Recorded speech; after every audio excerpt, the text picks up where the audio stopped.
রাত 2টার সময় শাশুড়ি মা বোরকা পরে কোথায় যেন চলে যাচ্ছেন। কৌতূহলবশত পিছু পিছু যেতে লাগলাম। কিছুক্ষণ পর দেখলাম শাশুড়ি মা কবরস্থানে প্রবেশ করলো এবং একটি কবরের সামনে গিয়ে বললেন, রাহুল উঠে পড়। কথাটা পড়া মাত্রই কবর থেকে সাদা কাপড় পরা একটা ছেলে উঠে আমার শাশুড়ি মায়ের পা জড়িয়ে ধরে কান্না করতে লাগলো। কিছুই বুঝতেছিলাম না, সবকিছু যেন মাথার উপর দিয়ে যাচ্ছিল। এমন মুহূর্তে কেউ একজন আমার পাশ থেকে বলে উঠলো, অহনা তুমি চলে যাও, না হলে তোমাকে শেষ করে দিবে তোমার শাশুড়ি। কথাটা শোনা মাত্রই পিছন ঘুরে দেখি কেউ নেই। বেশ আশ্চর্য হলাম, কে কথাটা বললো আবার মুহূর্তে উধাও হয়ে গেল। প্রশ্ন করলাম, আপনি কে? সামনে আসেন, আমার শাশুড়ি আমাকে অনেক ভালোবাসেন, কোনো ক্ষতি করবে না। অদৃশ্য মানুষটি বলল, আমি সামনে গেলে তুমি ভয় পাবে, এর চেয়ে বরং তোমাকে যেটা বলতেছি তুমি সেটাই করো, চলে যাও এখান থেকে। অহনা বলল, আমি কাউকে ভয় করি না, আপনি সামনে আসুন। কথাটি শেষ হতে না হতেই অদ্ভুত একটি লোক অহনার সামনে চলে আসলো, যাকে দেখেই অহনা থরথর করে কাঁপতে লাগলো। লোকটি বলল, বললাম না আমাকে দেখলেই তুমি ভয় পাবে, দেখছো আমি কতটা বিশ্রী? অহনা বলল, হ্যাঁ অনেক। আপনার মাথা কোথায়? এছাড়া আপনার পুরো শরীরে চোখ কেন? লোকটি হাসতে হাসতে বলল, এইসব কিছু তোমার শাশুড়ি করেছে, তোমার শাশুড়ি আমাকে মেরে ফেলেছে, আমার মাথাটিকেও কেটে নিয়ে গেছে। অহনা বলল, অযথা ফালতু কথা বলবেন না, আমার শাশুড়ি অনেক ভালো মানুষ, উনি এমন কাজ করতেই পারে না। লোকটি বলল, পারে কি পারে না সেটা একটু পরেই দেখতে পারবা। ওই যে ছেলেটাকে দেখতেছো না, তোমার শাশুড়ির পা জড়িয়ে ধরে কান্না করছে, একটু পরেই ওর মাথাটি কাটবেন। অহনা বলল, আচ্ছা একটা কথা বলি, আপনার কণ্ঠটা অনেক পরিচিত লাগছে, সত্যি করে বলুন তো আপনি কে? লোকটি বলল, অহনা আমি হাসিব, যাকে তুমি অসম্ভব ভালোবেসেছিলে। অহনা বলল, হাসিব মানে আমার হাসিব? হাসিব বলল, হ্যাঁ তোমারই হাসিব। খুব অবাক হচ্ছ তাই না? অহনা বলল, তুমি কোথায় হারিয়ে গিয়েছিলে হাসিব? তোমাকে আমি কত খুঁজেছি জানো, কোথাও খুঁজে পাইনি। কি হয়েছিল তোমার? প্লিজ আমাকে সবটা খুলে বলো। হাসিব বলল, অহনা মনে আছে সেই দিনের কথা, যেই দিন তুমি আমাকে বলেছিলে হাসিব আমাকে পাত্রপক্ষ দেখতে আসতেছে, চলো আমরা পালিয়ে যাই। অহনা বলল, হ্যাঁ মনে আছে, কিন্তু পরে তো তুমি হারাই গেলে। হাসিব বলল, আমি হারাইনি, তোমার সঙ্গে দেখা করে যাওয়ার সময় তোমার স্বামী এবং তোমার শাশুড়ি আমাকে কিডন্যাপ করে একটি জঙ্গলে নিয়ে যায়, সেখানে নিয়ে আসার পর আমার গলা কেটে ফেলে। অহনা বলল, কি? হাসিব বলল, হ্যাঁ, আমার মাথাটি কেটে সেখানেই পুঁতে রাখে এবং আমার দেহটাকে এই কবরস্থানে নিয়ে এসে তার পালিত রাক্ষসকে খাওয়াই, এরপর আমার অপমৃত্যু হয়ে যায়। তখন থেকে আমার আত্মা এই কবরস্থানে ঘুরে বেড়াচ্ছে। হাসিবের মুখে এরূপ কথা শোনার পর অহনা যেন থমকে যায়, কি বলবে ভাষা খুঁজে পাচ্ছে না। অহনা বলল, হাসিব এসব কি সত্যি নাকি মিথ্যা? হাসিব বলল, সত্যি। অহনা বলল, কিন্তু তোমাকে মেরে ফেললো কেন, সেটাই তো বুঝলাম না। হাসিব বলল, কারণ একটাই, সেটা হলো তুমি, তোমার শরীরে এমন কিছু শক্তি আছে যার কারণে ওরা তোমাকে সবসময় নিজের কাছে রাখে। অহনা বলল, কি এমন শক্তি? হাসিব বলল, সেটা তোমাকে খুঁজে বের করতে হবে। অহনা আমার একটা কথা রাখবা? অহনা বলল, হ্যাঁ রাখবো হাসিব, বলো কি করতে হবে আমাকে? হাসিব বলল, আমার আত্মাকে মুক্তি করে দিবা প্লিজ, আমি অনেক কষ্টে আছি। অহনা বলল, আমি কিভাবে মুক্ত করব, আমি তো কিছুই জানি না। হাসিব বলল, আমি তোমাকে সবকিছু বলে দিব, সেই অনুযায়ী তুমি কাজ করবা। অহনা বলল, ঠিক আছে, বলো আমাকে কি করতে হবে। হাসিবের কথাটি শেষ হতে না হতে অহনা লক্ষ্য করলো তার শাশুড়ি কবর থেকে উঠে আসা ছেলেটির মাথা আলাদা করে দিল, যা দেখা মাত্রই অহনা চিৎকার করে উঠলো। অহনার এমন চিৎকারের আওয়াজ শোনা মাত্রই কবর থেকে মানুষ রূপী রাক্ষস অহনার দিকে ছুটে আসতে থাকে। অহনা কি করবে ভেবে পাচ্ছিল না। এমন মুহূর্তে হাসিব তার সর্বোচ্চ শক্তি দিয়ে অহনাকে অদৃশ্য করে দেয়। অহনার এমন চিৎকারে তার শাশুড়ি মাও সেখানে চলে আসে দেখার জন্য যে কে চিৎকার করলো, কিন্তু কাউকে খুঁজে পায় না। অথচ অহনা এবং হাসিব সেখানেই অদৃশ্য হয়ে রয়েছে। অহনা বলল, হাসিব আমার শাশুড়ি মা আমাকে দেখতে পাচ্ছেন না কেন, তুমি কিছু করেছো নাকি? হাসিব বলল, হ্যাঁ, আমি আমার সর্বোচ্চ শক্তি দিয়ে আমাকে এবং তোমাকে অদৃশ্য করেছি। তোমার শাশুড়ি আমাদের দেখতে পারবে না, কিন্তু আমরা ওনাকে দেখতে পারবো, সঙ্গে কথাও শুনতে পারবো। অহনা বলল, ও। এমন মুহূর্তে অহনা শুনতে পেল তার শাশুড়ি রাক্ষসগুলোকে বলতেছে, এই আমার রাক্ষসের দল, তোরা খুঁজে বের কর এখানে কে ছিল, আমি তাকে মেরে ফেলতে চাই। রাক্ষসগুলো বলল, ঠিক আছে মাতা, আমরা খুঁজে বের করব, আপনি কথা দেন খুঁজে বের করলে তাজা রক্ত খেতে দিবেন আমাদের। অহনার শাশুড়ি বলল, কথা দিলাম তোদের তাজা রক্ত খেতে দিব, যা খুঁজে বের কর। অহনার শাশুড়ির কথা মতো রাক্ষসগুলো অহনাকে খুঁজতে লাগে এইবার যেন অহনা সবকিছুই বিশ্বাস হতে লাগলো। সত্যি তার প্রিয় শাশুড়ি একজন খারাপ মহিলা, মানুষকে হত্যা করেন। অহনার মুখে ভয়ের সামনে দেখে হাসিব জিজ্ঞেস করলো, কি ব্যাপার অহনা, ভয় করতেছে? ভয়ে কিচ্ছু নেই, তোমার কিছু হবে না, আমি তো আছি। অহনা বলল, হাসিব আমি সত্যি বিশ্বাস করতে পারতেছি না, যেই মানুষটাকে এত বিশ্বাস করতাম, ভালো মনে করতাম, সেই মানুষটা এত খারাপ। হাসিব একটু হেসে বলল, তুমি এখনো খারাপের কিছুই দেখোনি। অহনা বলল, মানে? হাসিব বলল, ওই দেখো তোমার শাশুড়ি ওই লাঠির সঙ্গে এখন কি করে, তার একটু আগে মাথা কেটে ফেললো। কথাটা শোনা মাত্রই অহনা লক্ষ্য করলো তার শাশুড়ি সেই লাঠির বুকে বসে একটি ধারালো ছুরি নিয়ে চোখ দুটি তুলে নিজে খেতে লাগলো আর বলতে লাগলো, আর মাত্র 6টি চোখ খেলেই আমি অমৃত্যু লাভ করব বলেই হাসতে লাগলেন। এবার যেন অহনার পায়ের মাটি সরে গেল।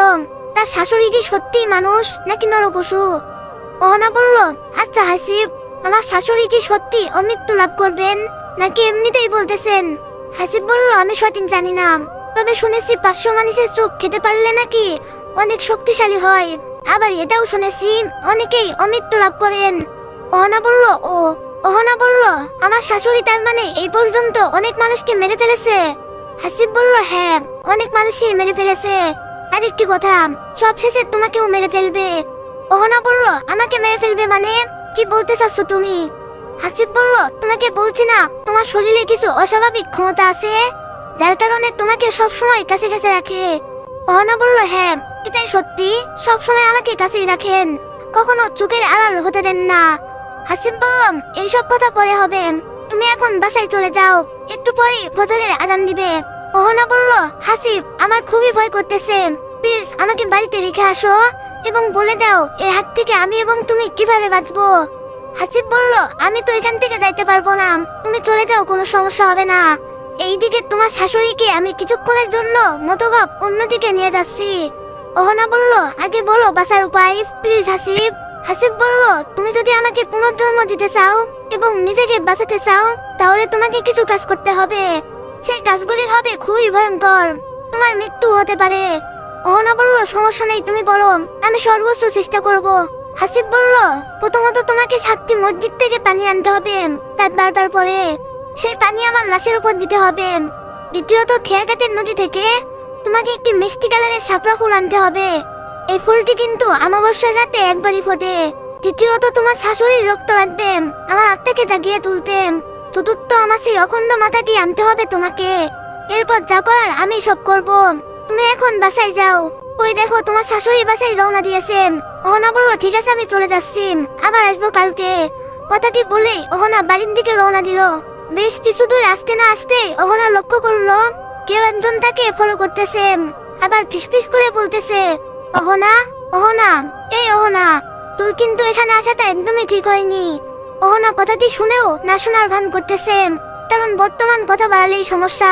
বেশ কিছুক্ষণ পর যখন অহনা বাড়িতে প্রবেশ করবে, এমন মুহূর্তে চিরচেনা কণ্ঠে একটা আওয়াজ ভেসে আসলো, অহনা মা আমার, কোথায় গিয়েছিল এত রাতে? মুহূর্তে অহনা থমকে যায়, কারণ প্রশ্নটা তার শাশুড়ি মা করেছে। অহনা বলল, এই তো মা, বাইরে গিয়েছিলাম বাথরুমে। আপনি ঘুমাননি মা?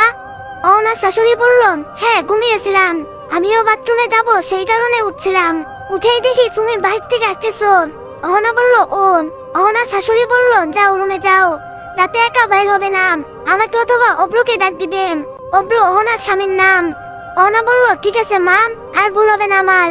কথাটি বলে অহনা রুমে প্রবেশ করে দেখতে পেল তার স্বামী অর্ধেক সাপ এবং অর্ধেক মানুষ রূপে শুয়ে আছে। এটা দেখে অহনা জোরে চিৎকার করে ওঠে, সঙ্গে সঙ্গে শাশুড়ি মা রুমে চলে আসে।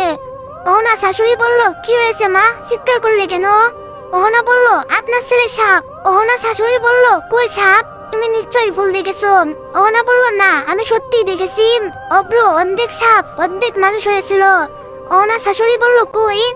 অহনা আবার যখন অব্রর দিকে তাকিয়ে দেখে যে সত্যি সবকিছু ঠিক রয়েছে। অহনা শাশুড়ি বলল, এই জন্যই বলছি রাতে একা বের হবে না, যাও বিছানায় গিয়ে ঘুমিয়ে পড়ো, অনেক রাত হয়েছে। শাশুড়ির কথা মতো অহনা দরজা বন্ধ করে যখনই বিছানায় গিয়ে শুয়ে পড়েছে, ঠিক তখনই কুসকুসে কালো একটি সাপ অহনার পুরো শরীর পেঁচিয়ে ধরে। অহনা কি করবে বুঝতে পারছিল না। এমন মুহূর্তে সাপটি মিষ্টি সুরে বলে উঠল, অহনা আমি হাসিব, সাপ রূপে তোমার কাছে এসেছি, প্লিজ ভয় পেও না। কথাটি শোনার পর অহনা শান্তিতে একটু নিঃশ্বাস নিল। আর হাসিবকে জিজ্ঞেস করলাম, কি ব্যাপার, তুমি নাকি কোথাও যেতে পারো না? তাহলে এখানে কিভাবে আসলে বুঝলাম না। হাসিব বলল, এইসব তোমাকে পরে বলবো, এখন তুমি ঘুমাও, আমিও তোমাকে জড়িয়ে ধরে ঘুমাই। অহনা বলল, হাসিব আমার ব্যথা লাগতেছে, প্লিজ আমাকে ছেড়ে দাও। হাসিব বলল, না ছেড়ে দিব না। অহনা বলল, পাগল আমার স্বামী দেখে ফেলবে, সমস্যা হবে, প্লিজ বোঝার চেষ্টা করো।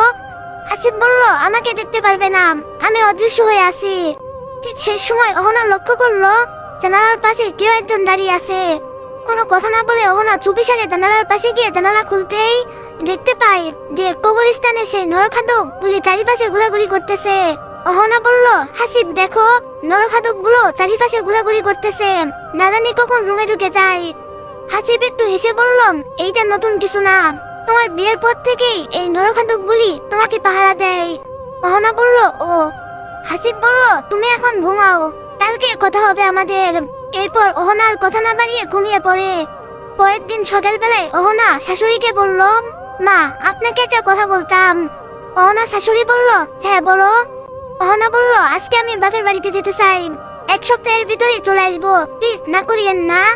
কথাটি শুনে অহনার শাশুড়ি মৃদু হেসে দিয়ে বলল, হ্যাঁ যেতে পারো, তবে 3 দিনের বেশি থাকতে পারবে না। অহনা বলল, ঠিক আছে মা, আমি 3 দিনই থাকবো। অহনা শাশুড়ি বলল, খাওয়া দাওয়া করে সন্ধ্যায় বের হইও, সঙ্গে অগ্রহ যাবে নাকি? অহনা বলল, আপনার ছেলে যাবে নাকি যাবে না এখনো জানি না, আমি জিজ্ঞেস করে দেখি অব্র কি বলে। অহনা শাশুড়ি বলল, অহনা দৌড়ে রুমে আসলো। অব্র, এই অব্র, কখন তোমার ঘুম ভাঙবে? হ্যাঁ। অব্র ঘুমের ঘরেই বলল, হ্যাঁ বলো। অহনা বলল, আমি আজকে বাবার বাড়িতে যাব 3 দিনের জন্য, তুমি কি আমার সাথে যাবে? অব্র বলল, না আমি যাব না, তুমি ঘুরে আসো, আমার অনেক কাজ আছে। অহনা বলল, ঠিক আছে। কথাটি বলে যখনই অহনা বাইরে যাবে এমন মুহূর্তে অব্র অহনার হাতটি ধরে বুকে টেনে নেয়। এই অব্র, কি করতেছো, ছাড়ো আমাকে, আম্মা চলে আসবে রুমে। অব্র বলল, বললেই